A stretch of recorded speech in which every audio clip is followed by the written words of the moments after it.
J'aimerais d'abord revenir sur la création d'un commissariat à la défense et à l'espace.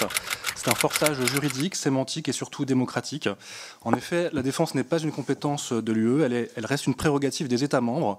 Le fait que la Commission l'ait entérinée et a fortiori ait choisi de lui donner une capacité d'initiative en matière militaire est l'expression d'un fait accompli préjudiciable à l'exercice de la souveraineté des États membres. Ursula von der Leyen s'obstine dans cette ligne. Elle a ainsi sommé les 27 d'augmenter considérablement leurs dépenses de défense par un projet visant à réarmer l'Europe à 800 milliards. Ce montant correspond étrangement à la consigne donnée par Donald Trump aux pays membres de l'OTAN de dépenser au moins 5% de leur PIB dans la défense. L'UE obtempère et va jusqu'à revenir sur la sacro-sainte règle des 3%. Le cap et les garanties ne sont pas clairs. Aujourd'hui, ma question sera simple. Où iront ces dividendes de la guerre à laquelle vous nous préparez ?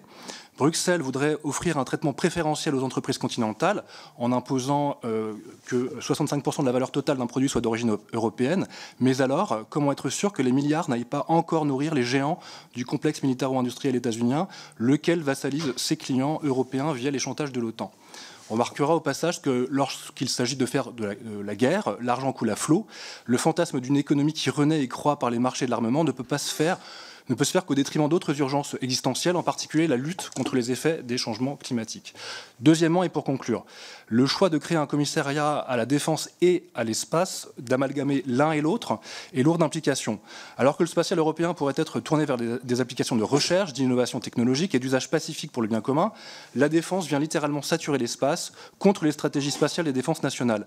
À l'approche de la législation européenne sur l'espace et de son examen, à quoi nous engage ce choix acté par la Commission d'une militarisation de l'espace à marche forcée, voire une arsenalisation présentée comme inéluctable au mépris de la résolution 7536 de l'Assemblée générale des Nations unies.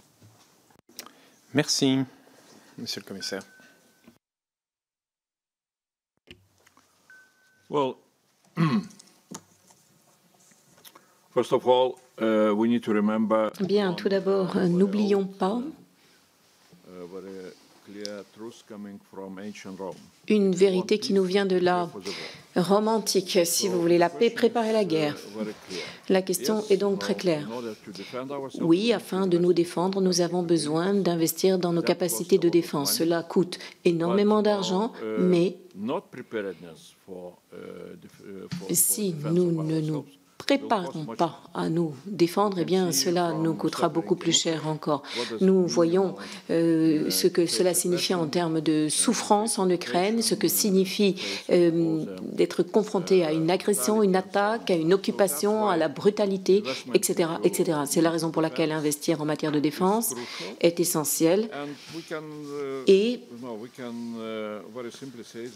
nous pouvons dire très simplement que si nous n'avons pas la capacité de nous défendre, nous perdrons tout. Nous perdrons nos démocraties, nous perdrons nos acquis sociaux, nous perdrons tout. C'est la raison pour laquelle je pense que les investissements en matière de défense sont essentiels et il ne faut pas... On ne peut pas dire qu'investir en matière de défense n'est pas dans l'intérêt de nos populations. Si nous voulons la paix sur le continent européen, nous avons besoin d'investir en matière de défense. Ceci étant dit, oui, nous avons besoin de tout faire pour trouver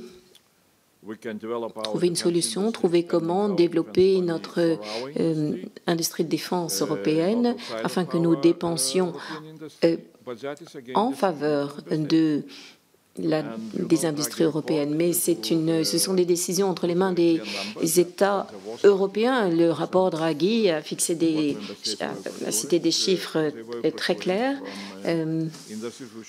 Effectivement, 80% des approvisionnements se font en dehors de l'Europe. Pourquoi ? Eh bien parce que l'industrie de la défense européenne ne produit pas ce dont les États membres ont besoin. Nous avons donc besoin de revoir notre base industrielle.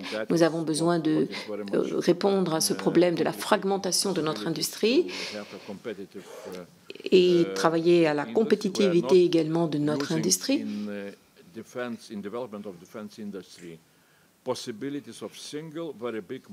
il y a cette opportunité, cette possibilité d'un marché unique conséquent, et si nous ne l'exploitons pas, c'est une faiblesse.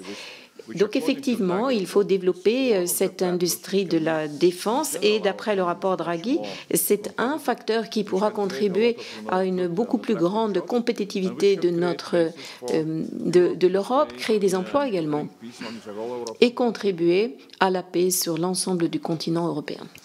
Merci beaucoup. La parole